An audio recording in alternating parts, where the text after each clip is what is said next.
Բարի երեկո, այսօր կանդրադառնամ նրան, թե ինչպես ուժեղ Հայաստանը խաբվեց, այնուհետև հայտնվեց մի ծուղակում, որտեղ ունի ընդամենը մեկ հնարավորություն՝ ծառայել Նիկոլ Փաշինյանին։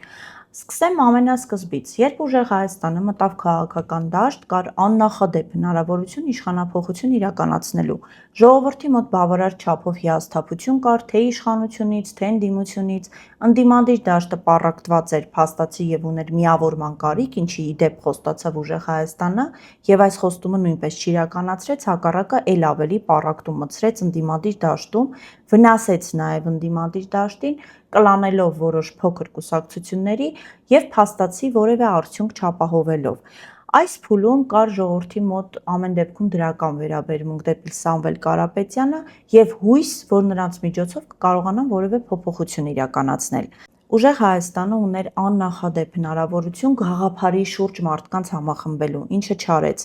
Հակառակը արեց, նա սկսեց մարդկանց համախմբել ռեսուրսի, փողի շուրջ, ինչը անթույլատրելի էր այդ փուլում։ Չստացվեց նաև առաջարկել ծրագիր, որը էականորեն կտարբերվի ՔՊ-ի ծրագրից, ինչի պատճառով արդեն մարդիկ սկսեցին ուժեղ Հայաստանին ձայն տալ ոչ թե այն պատճառով, որ ցանկանում էին տեսնել այդ ուժին իշխանության, այլ քանի որ ցանկանում էին նրանց միջոցով ազատվել Նիկոլ Փաշինյանից։ Ուժեղ Հայաստանը շատ լավ հասկանում էր, որ խոստանալով իշխանափոխություն եւ Նիկոլ Փաշինյանի հեռացում կապահովի քվեներ, կստանա ձայներ եւ հենց այս կետում նա խաբեց ժողովրդին։ Ինչու, որովհետև երբ հայտարարում էին, թե հունիսի 8-ին Սամվել Կարապետյանը կլինի ՀՀ վարչապետ եւ այնպիսի վստահ դեմքով էին դա ասում, որ շատ դեպքերում մարդիկ անգամ չէին ցանկանում վիճարկել, ստացվեց, որ նրանք ընտրություններից հետո չունեին երկրորդ տարբերակ, այսինքն ինչ են անելու, եթե չի լինում Սամվել Կարապետյանը վարչապետ ընտրությունների արդյունքում, այս կետում պարզվեց, որ այս մարդիկ կամ չափից շատ անլուրջ են վերաբերվել իրենց խոստմանը,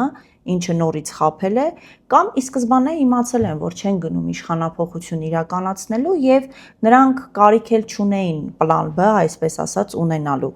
Հիմա անցնենք երկրորդ կետին, որտեղ որ խաբվեց ուժեղ Հայաստանը։ Ընտրություններից հետո սկսվեց արդեն մանդատ վերցնել-չվերցնելու քննարկումները, հիշում ենք այդ պատմությունները, ինչպես էին ուժեղ Հայաստանի անդամները հարցազրույցներ տալիս, փորձում հիմնավորումներ գտնել, թե ինչի համար է պետք մանդատները վերցնելը, ինչ օգուտներ է դա տալու, որ դա չի նշանակում պայքարը ավարտվում է, կրկեսում հանդիպում քննարկում կազմակերպեցին եւ այսպես շարունակ։ Իրականությունը այն է, որ ուժեղ Հայաստանը մանդատները վերցնելու որոշում կայացրել էր անմիջապես ընտրություններից հետո։ Իդեպ այս որոշման վրա ազդեցություն էին ունեցել մարդիկ, հենց ուժեղ Հայաստանի ներսում, որոնցից մեկն էլ մարդ է, ով գործող սահմանադրության հեղինակներից է։ Այս կետում նրանց կամ խաբեցին, կամ նրանք շատ լավ գիտեին, որ իրենցից հասնում է լեգիտիմացնել խորհրդարանը, ինչպես նաև շատ գրավիչ կարող էր թվալ այն, որ թիվ 1 ընդդիմադիր ուժի կարգավիճակով կմտնեն խորհրդարան, որտեղ Նարեկ Կարապետյանը արդեն հնարավորություն կստանա որպես քաղաքական գործիչ կայանալու, ազգային ժողովի ամբիոնը կօգտագործի ավելի կոփվելու, թրծվելու համար։ Իհարկե այստեղ նրանց շատ խանգարեց իրենց քաղաքական անփորձությունը, որովհետև այն խոստումները եւ այն ելույթներում հնչեցրած մտքերը, որոնք նրանք ամբողջ նախընտրական քարոզարշավի ժամանակ ասում էին, 300,000 ադրբեջանցիներ են գալու,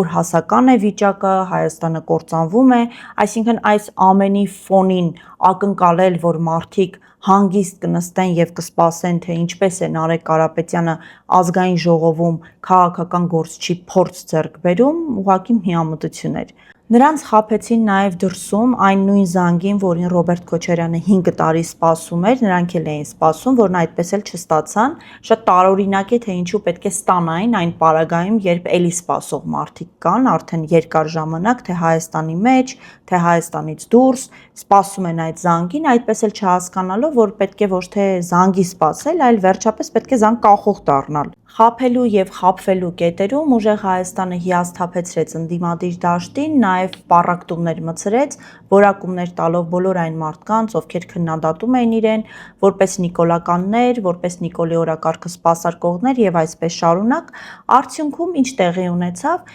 մարդկանց մեծ մասը հասկացավ, որ պետք է այլընտրանքային ընդդիմություն։ Ինչու, որովհետեւ եղած ընդդիմությունը, խորհրդարանական ընդդիմությունը փաստացի կամ պայմանավորված է Նիկոլ Փաշինյանի հետ եւ գտնվում է Նիկոլ Փաշինյանի օրակարգում, կամ անմեղսունակ է։ Երկու պարագայում էլ այդ ընդդիմությունը արդյունավետ չէ, չբեր է։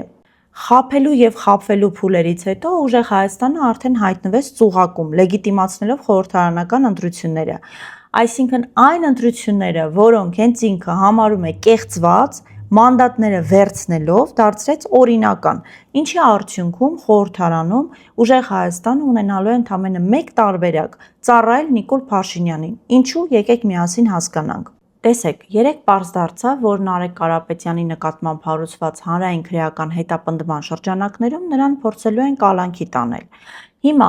ՔՊ-ն շատ լավ հասկանում է, որ Նարեկ Կարապետյանին կալանավորելով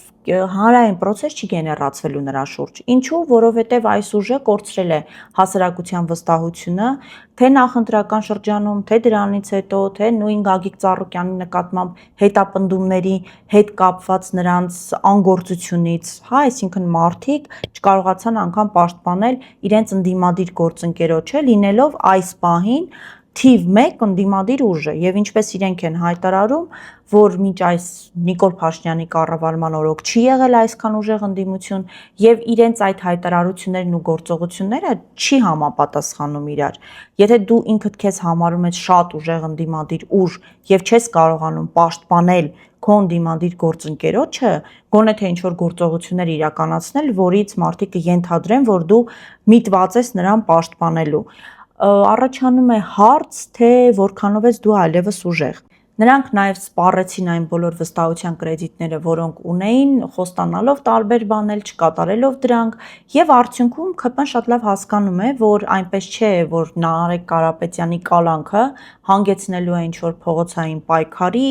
պահանջի նրան ազատ արձակելու եւ վարչապետ դարձնելու չի լինելու նման բան։ Իսկ եթե Նարեկ Կարապետյանի նկատմամբ քրեական հետապնդումը կալանքը չի հանգեցնելու իշխանափոխության, ինչ իմաստ ունի, թե օրինակ Նարեկ Կարապետյանը քանի օր, ամիս կամ տարի կդիմանա բանտում, երբ հայտարարում է, որ ես ուժեղ եմ, ես չեմ կոտրվելու, ես պայքարելու եմ, ում է դա հետաքրքիր, եթե այդ ամենը չի հանգեցնելու իշխանափոխության։ Ի վերջո ոչ առաջինն է, ոչ վերջինը, այսինքն այս հետապնդումները, մարդկանց բանտ գնալը, բանտում դիմանալը եւ բանտից պայքարելը աննախադեպ երևույթ չէ Հայաստանում, հետեւաբար դրանով որևէ մեկին չէ կարող ոչ զարմացնել, ոչ էլ մոտիվացնել։ Այսինքն ՔՊ-ն շատ լավ գիտակցելով, որ Նարեկ Կարապետյանը այսօր չունի այն հանրային աջակցությունը, որ նրա նկատմամբ հետապնդում իրականացնելը կարող է ինչ-որ գործընթացների հանգեցնել, Նարեկ Կարապետյանին զրկելու է նաև ազգային ժողովը որպես փորձադաշտ օգտագործելու հնարավորությունից։ Այսինքն, ինչ է ստացվում, որ ուժեղ Հայաստանը վերցնելով մանդատները